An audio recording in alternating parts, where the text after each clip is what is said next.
Bienvenue sur le podcast Un pas à la fois. Ce podcast a pour but de créer ou de renforcer ta relation avec Dieu.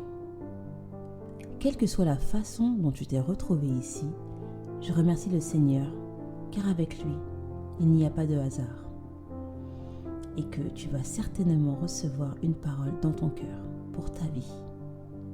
Je prie donc que ton cœur soit disposé et que par le moyen de la foi, tu puisses saisir les bénédictions que Dieu a préparées pour ta vie. Pour avoir une idée précise de qui est Dieu, nous devons nous référer à sa parole, car sa parole nous révèle son caractère, ses plans divins, et avant tout, sa parole est source de vie. Il te revient donc de mettre ta confiance en ses Écritures. Mais si tu doutes, je t'invite à examiner ce qui te pousse à remettre en question le livre saint qu'est la Bible. Il y a peut-être des raisons liées à tes blessures passées, cependant sache que tu ne regretteras jamais une véritable relation avec Dieu. Commençons par le commencement, avec le livre de la Genèse, chapitre 1, versets 26 à 27. Je lis la version de Louis II.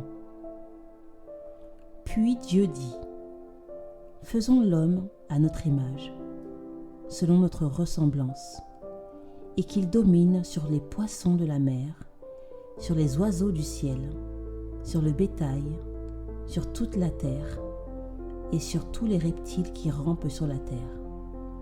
Dieu créa l'homme à son image, il le créa à l'image de Dieu.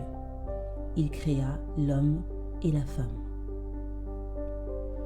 Dieu nous révèle dans ces versets que tu as été créé à son image. Note ici qu'il est écrit à notre image. Ceci est parce que Dieu existe en tripartite. Il y a Dieu le Père, créateur de toutes choses, source de vie à l'infini. Il y a Dieu le Fils, incarné par la personne de Jésus-Christ, qui est le chemin qui mène vers Dieu le Père. Et nous avons le Saint-Esprit, celui qui est en mouvement pour opérer dans nos vies et dans nos situations. Tout comme Dieu, nous sommes créés en tripartite, esprit, âme et corps. Le corps, on le voit tous les jours dans le miroir, et c'est souvent celui à qui nous accordons le plus d'importance. Il est régi par les 5 sens, le goût, la vue, le toucher, l'odorat et l'ouïe. Il est l'enveloppe qui contient notre âme et notre esprit. Il y a ensuite l'âme, qui est le lieu où siègent nos sentiments et nos émotions.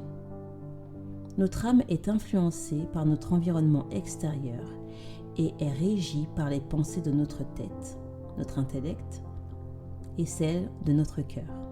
Enfin, nous avons l'esprit, qui est l'élément qui nous lie à Dieu. C'est en effet par l'esprit que nous avons une connexion naturelle avec Dieu. Pose ton regard sur ce que Dieu a fait. La nature, les animaux, le système solaire.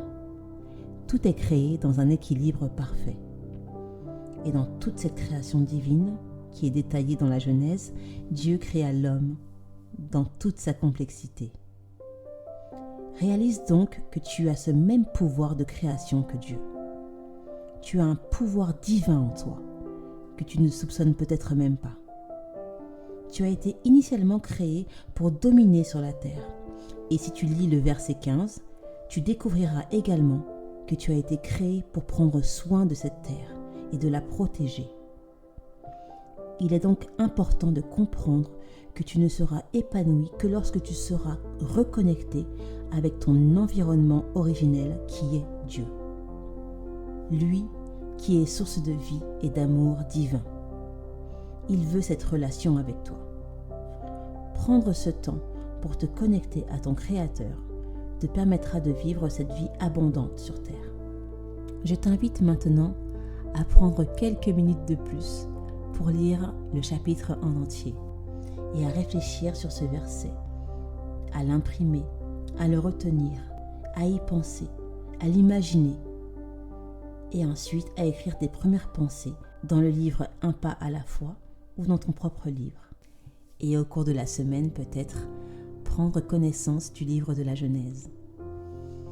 Observe la création de Dieu et reste à l'écoute de ce que Dieu peut te révéler. Et toi, n'hésite pas aussi à prier, à parler avec lui, avec tes simples mots, afin qu'il puisse se révéler à toi. On se donne rendez-vous la semaine prochaine pour un autre moment de partage. Sois béni.